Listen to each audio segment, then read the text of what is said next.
আসসালামু আলাইকুম। Easy health and education থেকে ডক্টর সাজ্জাদ আপনাদের সাথে আছি।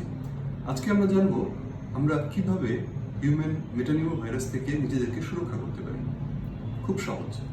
প্রথমত আমাদেরকে ফেস মাস্ক ইউজ করতে হবে যাতে ভাইরাসটি আমাদের শরীরে ঢোকার কোনো সুযোগ না পায়।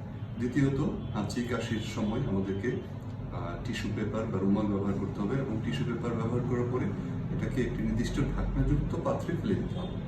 আমাদেরকে নিশ্চিত করতে হবে যে আমরা আমাদের অপরিষ্কার হাত চোখে মুখে বা নাকে দেব না। পরবর্তী সময়ে যদি কেউ আমরা আক্রান্ত হয়েই যাই, আমরা ঘরে অবস্থান করব এবং অন্যদের থেকে নির্দিষ্ট দূরত্ব মেনটেন করব। আমরা নিয়মিত হাত পরিষ্কার করব সাবান পানি দিয়ে অথবা স্যানিটাইজার ইউজ করে বিধি মোতাবেক।